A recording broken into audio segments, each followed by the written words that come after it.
चले तो कहाँ पे थे हम? हाँ, ये हदीस मैं आपको सुनाता हूँ। अल्लाह के नबी अलैहि सलाम ने अपना ख्वाब इरशाद फरमाया कि मैंने ये देखा कि हज़रत ईसा काबे में तवाफ कर रहे हैं।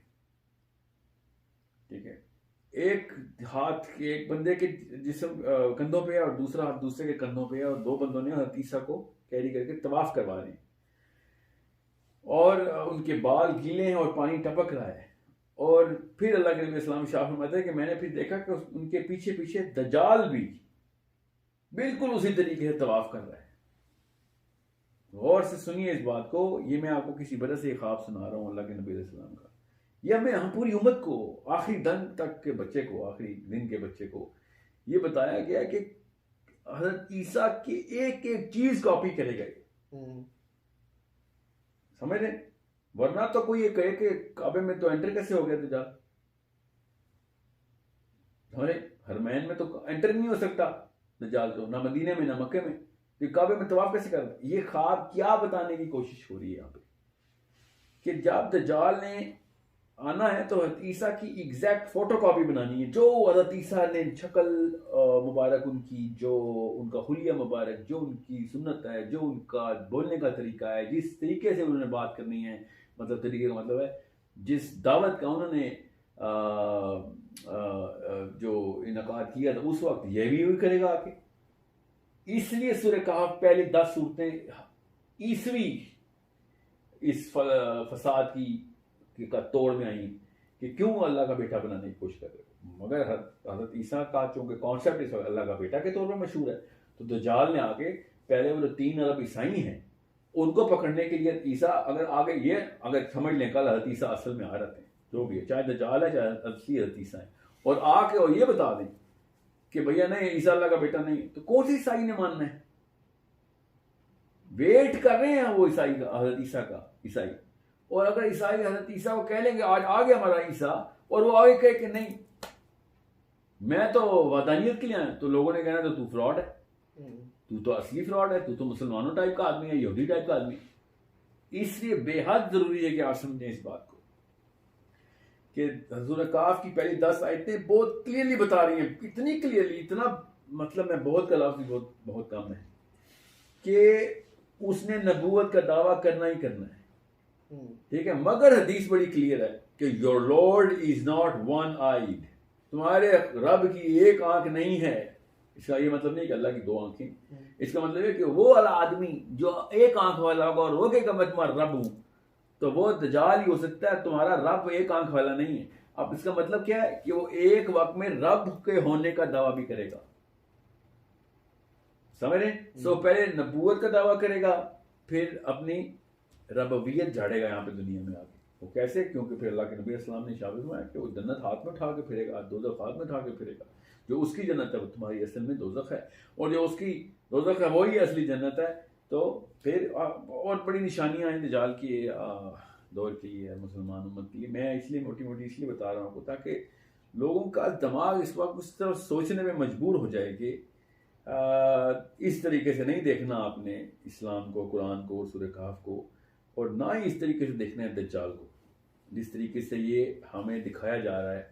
और दज्जाल ने क्या धोखा देना, जो कि हमारी मुस्लिम उम्मत खुद एक दूसरे को धोखा देती फिर रही है। अब तो ये नौबत आ गई है कि दज्जाल कहते हैं आदमी थोड़ी है, वो एक सिस्टम का नाम है। समझ रहे?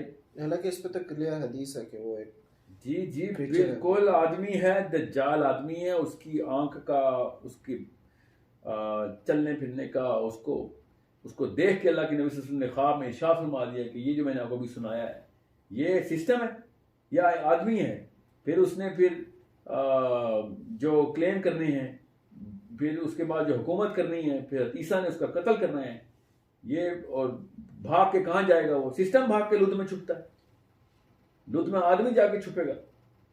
और मतलब ये मुझे तो लगता है कि दज्जाल ने ही ये साजिश फैलाई है अपनी, कि जिस कौम ने उसको असल में कत्ल करना, उस कौम को यूज़ करो। असली दज्जाल तो ये है। आप इसमें बता रहे थे याजूज माजूज का कि वो जो हदीस है हज़रत आदम का सीमेन गिरा अर्थ जो है ना वो जगह है। देखें, मैं बहुत सिंपल सा सवाल करता हूँ आपसे, आपको समझ आ लीजिए।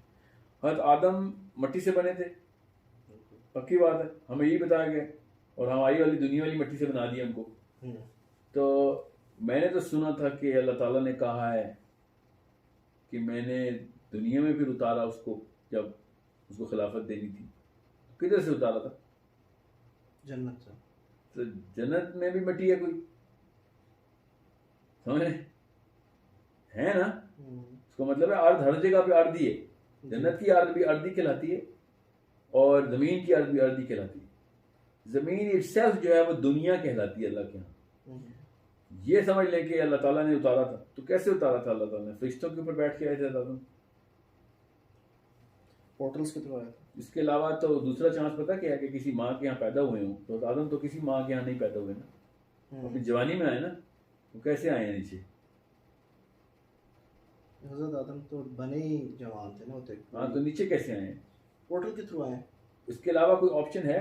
और कुछ नहीं समझ आती। मैं ये क्यों नहीं सोचता मुसलमान कि वो जमीन पे कैसे आए हैं? समझ लें नबी है, मेराज के थ्रू आए हैं, हो सकता है। और सबा भी नबी है, वो कैसे आए? कोई फरिश्ते उतार सकते हैं, फरिश्ते लेकर आ सकते हैं। उनको वहां पे बेहोश किया था, यहाँ पे आके होश आया था। ऐसे तो ऐसे कुछ ना कुछ तो कॉन्सेप्ट बनाना पड़ेगा ना। लेकिन मैं कह रहा हूँ ना कि फरिश्तों के ऊपर आ सकते हैं, अल्लाह ताला उतारा, वो तो बहुत सी चीज। और मेरा ये कहने का मकसद नहीं है कि कोई अनहोनी बात है। मैं कह रहा हूँ इतनी नॉर्मल सी बात थी ये कि ऊपर से नीचे आना, एक बंदा होश में जवानी में नीचे आया जमीन पे। या फिर डॉक्टर इसरार की बात मान लेते हैं कि जन्नत वो उस वक्त की जन्नत थी वो दुनिया में ही थी, ये वाले प्लानिट अर्थ के ऊपर ही थी, और एक पहाड़ी सा इलाका था, उधर से घूमने का नीचे उतर जा। ये भी मान सकता हूं मैं, मुझे कोई आर नहीं, मेरा अकीदा नहीं इंटरेस्ट से। पॉइंट इज, इतना जबरदस्ती दुनिया में जन्नत को घुसाना है आपने, ठीक है, तो घुसा लें। सिंपल कॉन्सेप्ट यही है कि ये जो इंटरगैलेक्टिक मूवमेंट मोशन और ट्रेवल्स हैं, ये इतनी कोई अनहोनी बात नहीं है। अगर अनहोनी बात होती तो फिर मेराज के ऊपर कैसे हम लोगों ने बिलीव कर लिया है? क्या किया मेराज पे? ऐसा क्या मौजज़ा है जो अरबी उठ के आ गए थे कि ये क्या बात की तेरे नबी ने कि वो ऊपर गया नीचे आ गए इतने से टाइम के अंदर? एक पहर के अंदर, सूर्य काफ वाला एक पहर है ये, ठीक है, एक पहर के अंदर फला जगह गया, फिर बैतुल मुकद्दस गया, फिर उसके बाद आसमानों में गया, और फिर फरिश्तों से मिला, और जन्नत देखी, दोज़ख देखी। सोचें सही ना, ये कोई छोटा मामला है? और अल्लाह ने फिर उसको उसी सूरत से पहले रख दिया। सूरह बनी इसराइल को सूरह काफ से पहले रखा कि पहले तुम्हारा ये टाइम ट्रैवल और पोर्टल के ऊपर ईमान बिठाऊं, फिर ताकि तुम्हें समझ आए कि सूरह काफ को इंटरप्रेट कैसे करना है। अल्लाह के यहाँ कोई तुक्के नहीं है। बनी इसराइल चौथी सूरत भी हो सकती थी, 54वीं सूरत भी हो सकती थी, 70वीं सूरत क्यों रखी है अल्लाह ने? These are all things to ponder upon कि अल्लाह ताला पहले कॉन्सेप्ट के ऊपर ईमान क्रिएट करवा रहे हैं, और वो भी कैसे? डायरेक्ट अपने नबी अलैहिस्सलाम से, ताकि कोई शक शुबा ही न रहे। ऐसी ऐसी हदीसें, ऐसे ऐसे अरब के रिएक्शन रिकॉर्ड, और फिर आयत खुद बता दिया आयत ने कि पाक है वो ज़ात जो एक पैर में ले गई अपने नबी को, ठीक है। पता नहीं कहाँ पे लोगों ने कहा ख्वाब में हुई मेराज। पहली आयत निकालो फिर बनी इसराइल की, देखता हूँ कौन सा ख्वाब दिखाया अल्लाह ताला ने, और फिर तो कह दिया कि अल्लाह की निशानियों में से एक निशानी है। ख्वाब में कौन सी निशानी होती है? ख्वाब में मैं ट्रैवल करता हूँ, मैं भी जाता हूँ, कई दफ़ा मैंने ख्वाब देखा कि मैं सैटर्न के ऊपर हूँ। मैंने देखी है ख्वाब, लोगों ने ख्वाब देखे हूँ जन्नत में। कोई मौजज़ा है ये? ख्वाब में कौन, जितनी मर्जी दफ़ा ट्रैवल करें। अरब ने आगे कहा तुम्हारा नबी तो झूठ बोल रहा है। ठीक है, आप उस बात को क्लियर कर रहे थे कि एक तो के याजूज माजूज हज़रत आदम अलैहिस्सलाम की औलाद में से। जी हाँ, अब ये है सवाल कि याजूज माजूज को मैंने कहा इंटरगैलेक्टिक किसी और जगह पे, तो जाहिर है हज़रत आदम को आपने तमाम अर्द के ऊपर रखना है। तो वो जिधर जिधर भी उनकी औलादें हैं ना, 1000 साल, और ना आप क्या समझ रहे हैं 1000 साल वो यहाँ पे रहे, इस प्लेनेट में रहे, क्यों नहीं रह सकते? वैसे क्यों नहीं रह सकते? अच्छा, उनके बाद से उम्रें छोटी की अल्लाह ने इंसानों की। इम्प्रेशन तो यही है कि कैसे किया उनको, मतलब आप सोचें सही ना, कुछ सेंस लगा के बात करें ना, कि हज़रत नूह तक सारे के सारे हज़ारों साल के थे, अचानक 50-50 साल के मरना शुरू हो गए सारे। आपका क्या कहने का मतलब है कि ये सब के सब ओवरऑल, जैसे हज़रत ईसा की उम्र कितनी है? हज़रत ईसा की तो चल रही है अभी। जी हाँ, 1400 साल नहीं, 1400 साल में 600 साल 2019 होगी ना, 2019 ठीक है, 2019 तो उससे पहले भी तो 40 साल जिंदा रहे ना, तो 2019 के तो हो गए ना। बिल्कुल। आपको फ्यूचर में जाके ना कि ईसा के आने के बाद, तो ईसा 2019 साल के थे, तो लोग कहेंगे जा भाई 3 साल 40 साल की तो इनकी हिस्ट्री निकलती है, बहुत हो गए, चलो 80 साल ही कर लेते हैं।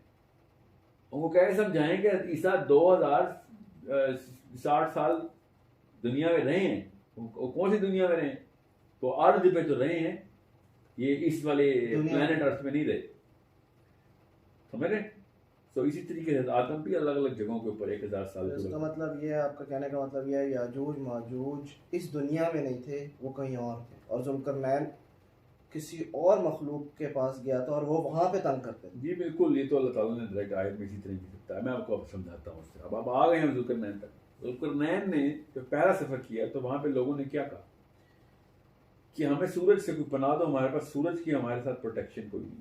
डायरेक्ट ऐसे ही बोला उन्होंने जुल्करनैन। पहले नहीं, ये दूसरे लोग हैं, पहले के बारे में बताया नहीं अल्लाह ताला ने हमें। दूसरी कौम जब वो एक तरफ गया है, फिर दूसरी तरफ गया है, पहले मगरिब की तरफ गया है, फिर मशरिक की तरफ गया है, तो मगरिब मशरिक भी इस तरह नहीं लिखा कुरान पाक में, ठीक है। तो ताक़रिबुश शम्स, ताक़रिबुल अर्द नहीं गया वो, ताक़रिबुश शम्स गया वो, और हमने लिख दिया ताक़रिबुश शम्स का मतलब है कि जहाँ सूरज गुरूब होता है। ताक़रिबुल अर्द पे सूरज गुरूब होता है, ताक़रिबुश शम्स पे सूरज गुरूब होता है, समझ रहे।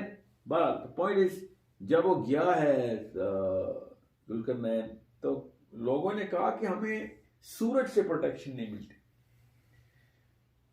कौन से इलाके में सूरज से प्रोटेक्शन नहीं मिलती जमीन के? इब्ने कसीर ने पता क्या लिखा उसके ऊपर, कि वो गर्मी इतनी थी तो जुल्करनैन ने ऊंची ऊंची दीवारें बना दी उनकी। मैं मतलब ये ऐसे दौर की बात है जब दीवार का कॉन्सेप्ट भी नहीं था इंसानों के पास, और जुल्करनैन ने पहली कुछ दीवार बना के दी थी।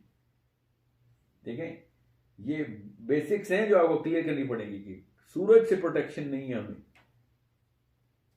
तर्जुमे में तो ये है ना कि छत नहीं है हमारे पास। नहीं, ऐसा कोई लफ्ज नहीं है, सूरज से प्रोटेक्शन नहीं है ये कहा, ठीक है। तर्जुमे में नहीं है, लोग ये कहते हैं कि उनके पास कोई प्रोटेक्शन, उनके घरों की छतें नहीं थी। हाँ, मैंने पढ़ा है ये, उनके घरों की छतें नहीं थी। जुल्करनैन कंस्ट्रक्शन बिजनेस में था, कहीं दीवारें बनाता है, कहीं जाके छतें बनाता है। नाउज़ बिल्ला, ये क्या करते हैं? दुनिया के सबसे बड़े बादशाह के साथ ही लोगों ने क्या काम किया कि वो छतें का कॉन्सेप्ट नहीं है तो वहां पे दीवार नहीं है। पहले जहाँ पे उसने छतें बनाई है, दूसरी जगह पे दीवारें बनाई हैं, और ज़बरदस्ती ऐसा लफ्ज़ का तर्जुमा किया सूरह काफ में कि जब अल्लाह ताला ने सादफ़ैन का लफ्ज़ इस्तेमाल किया तो इन्होंने ज़बरदस्ती उसका तर्जुमा कर दिया पहाड़। और अब उनको पता है कि पहाड़ का मतलब क्या होता है। यहाँ पे अल्लाह ताला ने पहाड़ का लफ्ज़ तो इस्तेमाल ही नहीं किया, आपने क्यों ज़बरदस्ती पहाड़ बनाया उसको? एक पहाड़ दूसरे पहाड़ के बीच में एक दीवार बना दी, जिसमें वो इतनी बड़ी कौम थी वो दीवार नहीं चढ़ सकती थी। ये ना अभी तक उसी लाला लैंड में ये साइकोलॉजी में है इनकी, जो कि मिडीवल टाइम के ना, ये घोड़सवार और दीवारें और जंजीरें और सलाखें और तलवारें, इनके ज़हन में यही आता है, इसलिए समझते हैं। हालांकि वो कौम पता नहीं कितने 100 साल 1400 साल से पल रही है उधर, बच्चे पैदा कर रही है, और एक दूसरे के ऊपर चढ़ के वो दीवार नहीं अभी तक फैलान सके अभी तक। ये देखें, ये हालात हैं हमारे कि हम अभी तक ये सोच के बैठे हैं सूरज से प्रोटेक्शन नहीं है, छत बना दी उनकी। मतलब कच्ची के कायदे में ऐसी बातें नहीं लिखी होती इस साइकोलॉजी की बिना पे। हमने नाउज़ बिल्ला कुरान पाक पे डाल दी, और सहाबा किराम चीख रहे हैं कि क्या कॉन्सेप्ट है, क्या कॉन्सेप्ट है। अच्छा, ये बात तो हमें मिलती है, यही डिस्कस होती है कि उनकी दीवारें नहीं थी, उनकी छत नहीं थी उनकी। असल में कुरान में आप क्या, कुरान पाक में ये लिखा है कि उस एक ऐसे जगह पे गया कि जो कि एक ऐसे इलाके की निशानी बताई कि जहाँ पे सूरज जो है ना, सूरज के ख़त्म होने की जगह वो, और वो काले रंग की मिट्टी से एक बहुत बड़ी झील बनी हुई थी, ठीक है, जहाँ पे सूरज ख़त्म होना है। ये कुरान पाक के कहने का तरीका देखें, सूरज ने कहाँ ख़त्म होना है। अब बच्चे को पता है कि हर बच्चे को दुनिया के काले रंग की मिट्टी में हर सितारा ख़त्म होता है, ठीक है। मैं बता रहा हूँ, उस दिन 10 साल के बच्चे ने मुझे कहा कि ये देखें हमारे वाली काली मिट्टी देखें, हमारी गैलेक्सी की काली मिट्टी मिल गई। मैंने उसे कहा हमारी गैलेक्सी की नहीं बेटा, ये बड़े करीब की गैलेक्सी है। हमारी गैलेक्सी का जो नाम है वो मिल्की वे है, उसकी जो काली मिट्टी है वो सेंटर ऑफ मिल्की वे में, ये उन्होंने एक और गैलेक्सी का नाम भी बताया कि उसकी काली मिट्टी है। ये काली मिट्टी पता है क्यों बता रहा हूँ मैं, क्योंकि वो साइंस उसे काली मिट्टी कहती है, उसको ब्लैक होल कहती है। कि हर सितारा अपने अपने ब्लैक होल में खत्म होता है, और अपने अपने का मतलब है कि जो उसका करीब है, जो उसको पुल कर रहा है, नहीं तो सितारा खुद ही फटता है और वहां से ब्लैक होल बन जाता है। ठीक है, अब जब अल्लाह ताला कहते हैं, और क्या खूबसूरत तरीके से अल्लाह ताला ने कहा, वो आंख बनती है, आइन हमिया। आइन हमिया का मतलब है वो आंख बनेगी, ब्लैक कलर की मिट्टी में आंख बनेगी उस झील की। तो ब्लैक होल देखें तो आंख ही नजर आती है। दूसरी बात, सूरह हिजर के अंदर, ये गौर से सुनिएगा सारे, सूरह हिजर के अंदर आदम की तख्लीक के लिए तुराब का लफ्ज इस्तेमाल नहीं हुआ, हमिया का लफ्ज इस्तेमाल हो। वो मिट्टी हिम की, हमिया वहां से आप क्यों नहीं ले रहे कि वो वाली मिट्टी जिससे आदम बने? क्या मतलब है कि वो कहीं और है वो मिट्टी। गौर से सुनिएगा, ये हमारी वाली मिट्टी नहीं है जिससे हम इंसान की तख्लीक हो रही है, ये किसी ऐसी कोई पावरफुल चीज है जिसके थ्रू आप सुने, हमने कहा वो खनखनाती हुई मिट्टी थी। खनखनाती हुई मिट्टी से भी ब्लैक होल समझ नहीं आ रहा इनको, समझ रहे? वो अंगार वाली मिट्टी थी जिसमें से आग और अंगारे और वो क्या लफ्ज इस्तेमाल होता है, शोला। हाँ, शोले और अंगारे। तो क्यों नजर नहीं आ रहा हमें ब्लैक होल? वो कि वो आइन हमिया, कि वो बिल्कुल आंख उसके अंदर बनती है। आइन का मतलब आंख है, कि वो बिल्कुल आंख बनती है उस चीज की। और सूरह हिजर की जो लफ्ज है ना, वो हमी का, वो इतना कोई बड़ा इंडिकेटर है कि जिसमें वो खनखनाती हुई मिट्टी भी नजर आती है, ब्लैक होल के अंदर जलता हुआ सितारा भी नजर आता है, पूरी अंगीठी बनती है ना, जहाँ पे अल्लाह ताला के लिए तो छोटी सी अंगीठी है ना, उसमें से अल्लाह ताला ने इंसान की तख्लीक करनी।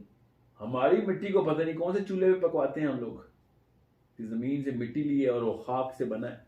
वो खाक वही है पूरे के पूरे प्लैनेट्स में, पूरे सातों आसमानों के जहां जहां पे भी अर्द है, वो वही खाक है। और जिस शक्ल को इख्तियार करती है वो फिर कि वो उसको अल्लाह ताला ने अलग अलग नामों से बताया।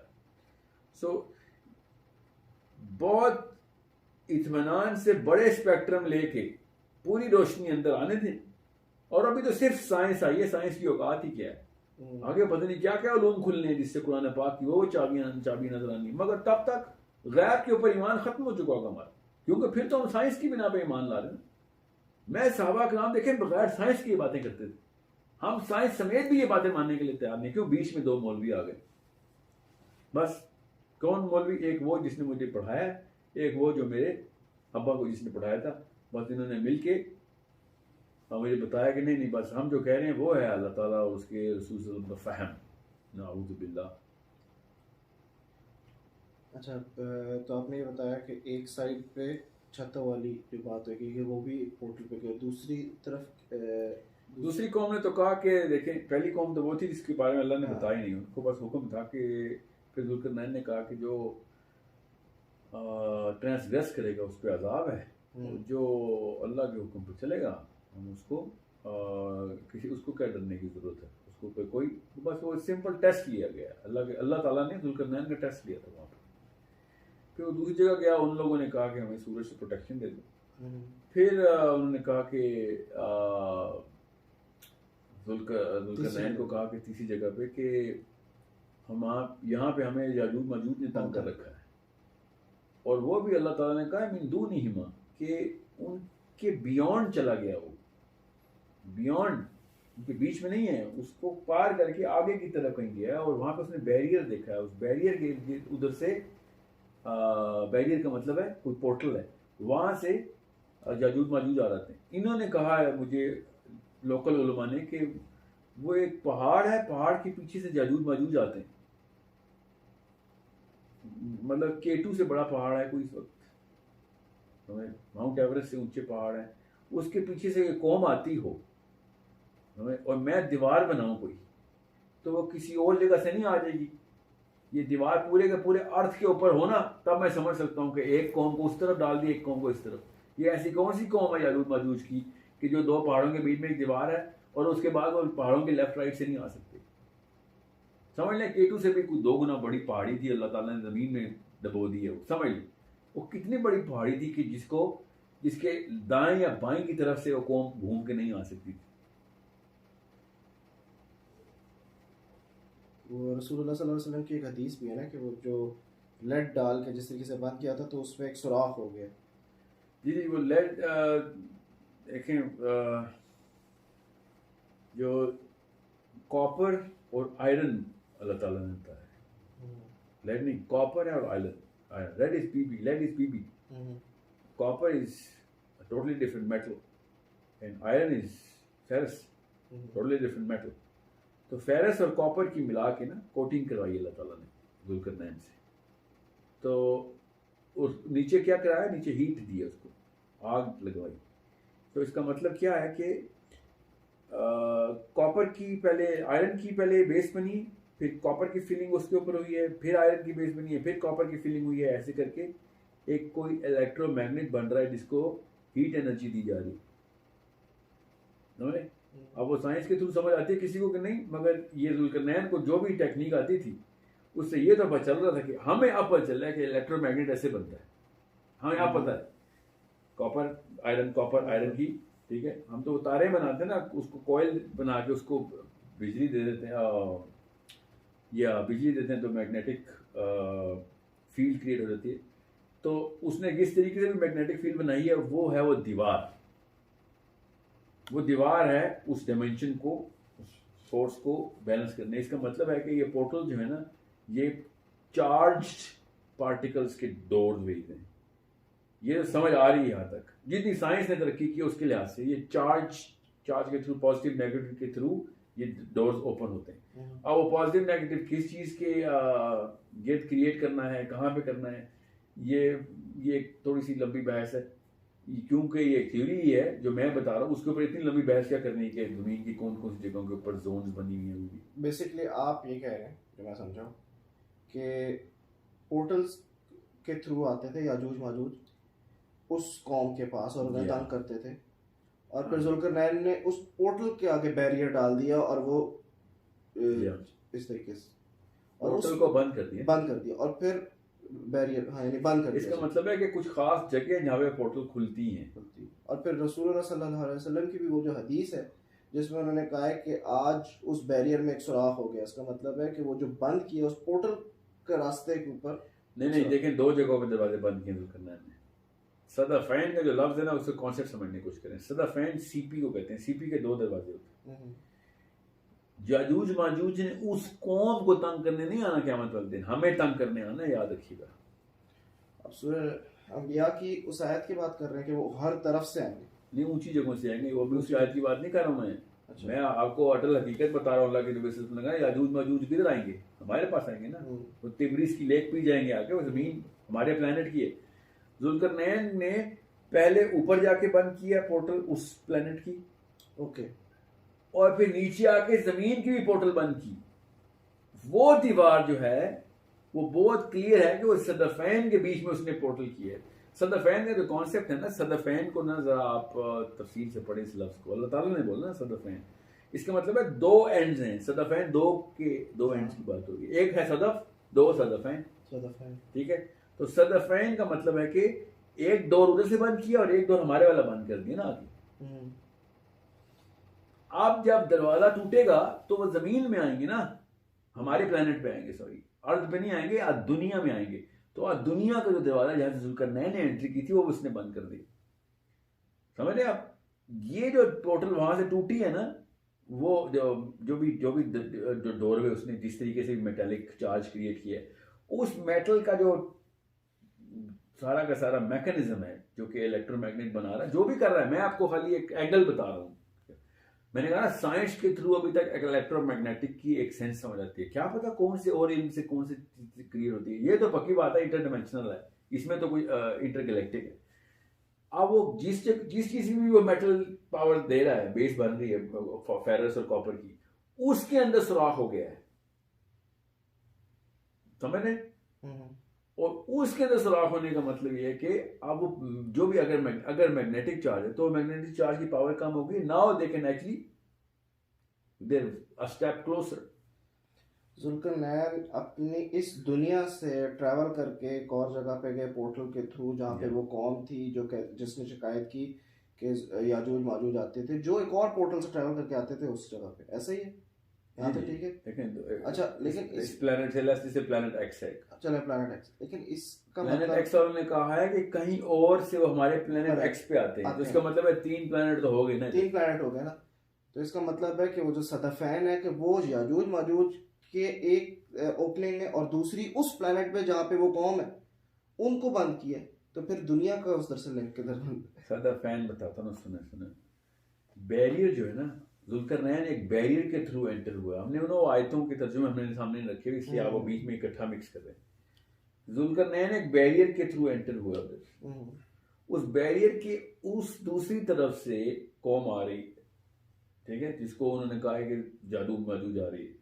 मैं आपको ये बता रहा हूँ दुनिया के अंदर आने के लिए, हमारे प्लेनेट के ऊपर बंद करने के लिए इसलिए बता रहा हूँ क्योंकि हमें हदीस से पता है कि याजूज माजूज ने दीवार तोड़ के हमारे प्लेनेट में आ जाना है। कुरान से भी तो है, हदीस से भी है, कुरान से नहीं, कुरान में ऐसा नहीं है ना। कुरान में ऐसा है कि ऊंची जगह से नीचे आएंगे, नीचे आएंगे आखिर में, वो छोड़ दिए जाएंगे।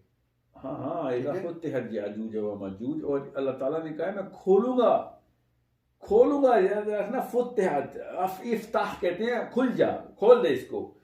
फतह मसदर है खुल जाने का, फतह नसरुम मिनल्लाहि व फतहुन करीब, के खुलने वाली है, अभी तुम्हारे करीब ही है कि खुल जाएगी ये तुम्हारे लिए, ये सारे के सारे जो मामला दुनिया है।